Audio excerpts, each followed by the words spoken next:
Everything new in Apex Legends Season 18 Resurrection. As we know, this season there's no new legends. Instead, we're getting Revenant Reborn with a new passive that highlights visible enemies with low health whilst retaining his faster crouch speed and wall climbing, giving him 3 more passives than Pathfinder. His tactical Shadow Pounce replaces his silence, now owned by Seer, allowing him to leap forwards, and his ultimate Force Shadows, where his totem releases shadows that block damage and regenerates after breaking, with your tactical and shadows refreshed on knockdowns. The new map rotations for this season will be Broken Moon, Kings Canyon and Olympus, although we have seen in previous seasons that this could change midway.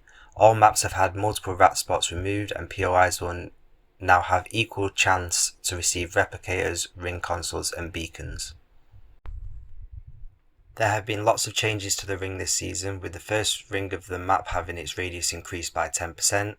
Ring 2 has its damage buff from 3 to 4 tick, and Ring 4 has its damage decreased from 20 to 15 tick. There's also timing changes made to the ring shrink times, which I'll put on screen. They're all designed to shorten the match length, with small map games now lasting 19 minutes instead of 21.5 minutes, and large maps will be 20 minutes down from 22.5 minutes. To combat the Masters Surge, the devs have decided the way to implement changes are to lower the points gained from matches, with first giving you 150 LP instead of 200 and other decreases. Also, they have implemented a system to ensure once you're reaching Diamond, lower placement will cost you more points. Elimination bonus has been changed to give you less points in proportion to the ladder points being less also. In balance updates, white to blue armor will require 200 damage now to upgrade to blue.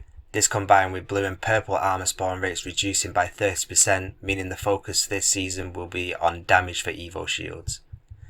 In crafting, the Rampage and R99 returns to the floor with the Nemesis and Mozambique with hammer point rounds going into the crafter. Boosted loader and disruptor rounds return. Hemlock is out of the care package and therefore nerfed with extra recall. Its damage reduced from 23 to 22 and headshot damage multiplier decreased to 1.25 from 1.5. With the Prowler Select Fire taking its place. The gold weapons will be the Hemlock, Peacekeeper, Alternator, Rampage and Charge Rifle, and blue and purple attachment spawn rates have also been reduced by 20%. In weapon changes, the Charge Rifle has received a full rework. It's no longer hit scan with a pre-fire laser.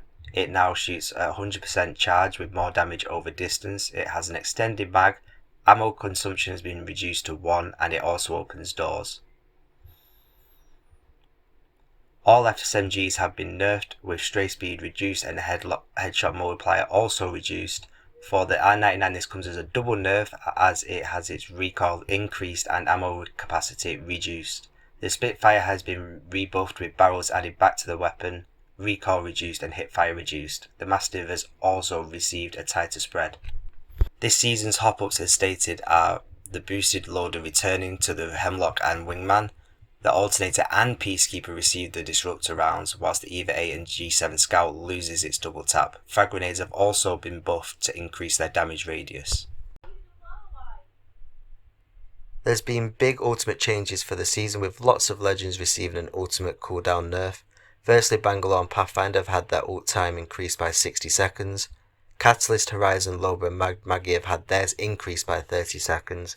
Whilst Wraith has had her portal decreased by 30 seconds and Gibby has received a 90-second decrease on his bombardment. Ballistic has been nerfed with weapon cooldowns taking less time. Loba's TP has been reduced to 25 seconds per use, and Seer's Scan receives a nerf with enemies only being slow for half a second instead of 2.5 after being hit. Silence duration has been decreased to 8 seconds and firing speed has been increased by half a second.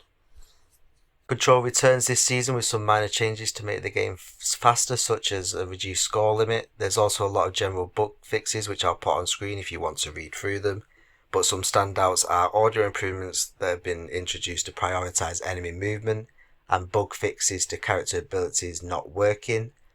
Improvements to the firing range have been made, such as ultimates being fully charged on spawn, and the rank progress bar no longer skips. That is everything in Apex Legends Season 18. Will you be playing? Let us know in the comments.